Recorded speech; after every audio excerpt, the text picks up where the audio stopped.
Hi, I'm Eric Blum. I'm president of Oak Valley College, and I'm here with Mark Leonard, our executive vice president. Welcome to Oak Valley College Business Week. This week, we're going to talk a little bit about marketing, and hopefully it'll be beneficial to you. Again, we're looking for individuals to help us out in terms of promoting the show and to get the word out that we're doing this. If you have ideas for topics or guests, please let us know and share that information with us. So welcome, Mark. Thank you. So you work with a lot of small businesses and nonprofits. So in terms of marketing, and these are really small shops typically working on their own, things like that. So in terms of marketing, where's the best place for them to start? Usually when I work with a small business client, we start with sort of getting the house in order. And by that I mean a lot of small businesses are started by people who are good at something, and they make a business out of it. But they work in the business and not working on the business. And so their house just gets to be a little bit chaotic. They don't really know what their mission is. They don't really know what their values are and what they stand for. And so they can't communicate that to their customers or to their employees. So we start out with really business and organizational basics. What is your purpose for existing? What do you value? And how do you want to communicate that? And then from there, we'll start building a brand that we want to communicate out to the world, so that both internally, this is who we are and what we believe, and then we can communicate that out to our market, to customers and whomever else we need to believe that as well. So that's where we start. We start by getting your house in order, making sure that you know who you are, what you believe, and what you want to communicate to the world. Those mission and values, basic blocking and tackling of organizations. That's great. And that really dovetails into my second question, which is, there's the traditional 4 Ps of marketing, which are product, promotion, place, and price. So thinking in terms of that, what do you consider, like, again, the starting point or the most important one to consider first? Well, since marketing has changed so much in the era of the internet, place takes on a new meaning, in my opinion. Place is no longer just a physical place, but place could be a digital place as well. And when I work with clients on finding new customers, especially growing the business with new customers, we always ask the question, well, where are your customers? And if the answer is, well, they're logging into these industry forums, or they're at these industry events, or they're on Facebook, or wherever they are, maybe they're in San Bernardino. Maybe those are go where your customers are and be where your customers are. So in that sense, when you ask about the 4 Ps, place takes on a pretty important meaning to me, because you need to go where the customers are.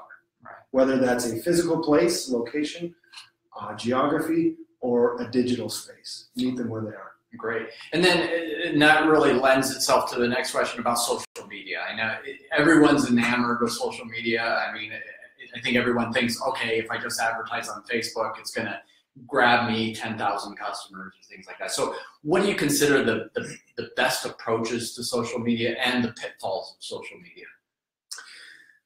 Social media was developed to be social. That's the nature of social media. It's to take our social relationships and put them online. So it is a mistake for small businesses to use social media only to sell things. And I think that's the biggest pitfall that we as small business owners run into, is we expect that this is just simply a new retail space somehow, that this is where we're going to get sales and make transactions, when it's not. It's the social media space is where you can get to know your customers, where you can listen to what customers are saying about your brand and your company and the experiences they have, so that you can learn about those experiences and do a better job, maybe addressing some of the issues that they have. That's what social media is best used for by business, as a listening post and as a place to engage customers, not in sales transactions, but in developing relationships with them, being social. That's what social media is for. And so so storytelling, we hear a lot about this, and it to me, it's become a little bit of a buzzword, is to say, you got to do storytelling, and you got to approach storytelling. So as a small business or as a nonprofit, how do you do that? Where do you start in terms of telling your story, and what's compelling about who you are, and what is, well, first of all, what does storytelling mean now? Because it seems to have taken on a marketing context, and certainly an idea for promoting your business is this idea of storytelling. So what are the do's and don'ts of that? Right. So storytelling, the most recent push towards storytelling is this recognition that we as a human species are storytellers. It's sort of in our wiring to tell stories, to be compelled by stories.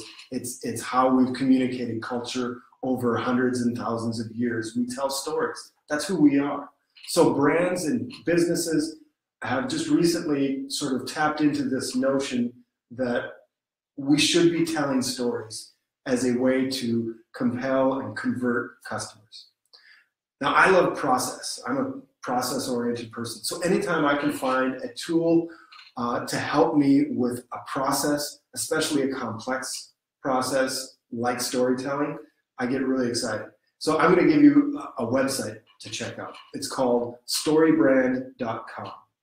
Storybrand.com is it's a company that was built by a guy named Donald Miller, who's written a couple of books from a Christian point of view, and he started this company called Storybrand to teach people how to tell stories in business. The basic premise of Storybrand, of the Storybrand way, is that you, the business, are not the hero. So you've got to make sure that you don't make yourself the hero in this story. Make your customer the hero. You are the guide that helps the hero. We're in Star Wars season. Star Wars is coming out in a couple of weeks. This is a live show, so we can say that, right? So, and nobody's more excited about that than myself and my brother. We grew up watching Star Wars. When you think about the Star Wars story, there are some very common elements to storytelling in that. There's a hero, Luke Skywalker, who has a problem. And the problem is that the Empire is going to come and take over the galaxy. He meets a guide, Obi-Wan Kenobi, in the desert, and the guide gives him a plan: go learn to be a Jedi. And then Luke, either after you get the plan, the guide calls him to action. Go, you have to face your father. And that action results in success or failure. So Luke meets his father and defeats the Emperor and results in success. That's the basic 7-step guide to storytelling.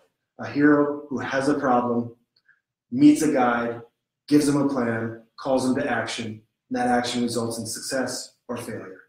That's how I work with customers and clients on telling their story. They are the guide, and the customer is the hero.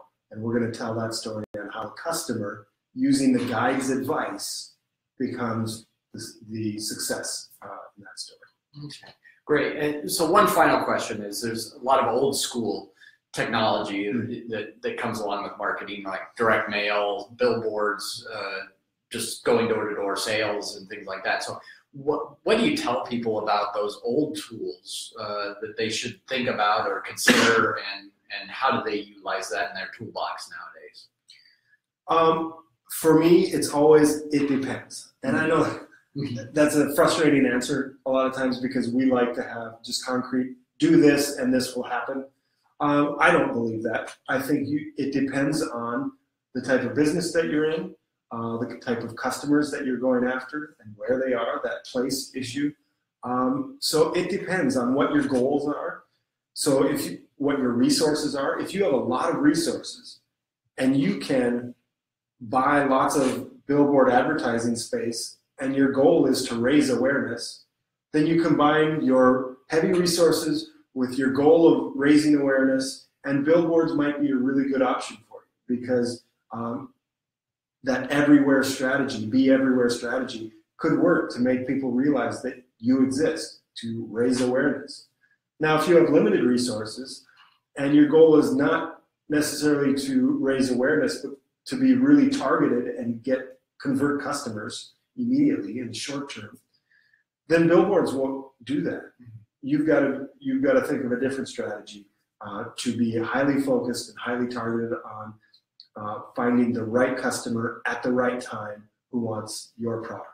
And so it depends. Great. Well, that concludes our show for today. We like to keep it pretty brief. And so again, check us out at oakvalleycollege.org, and we'll be back to you in about a week with another show. Thank you. Bye.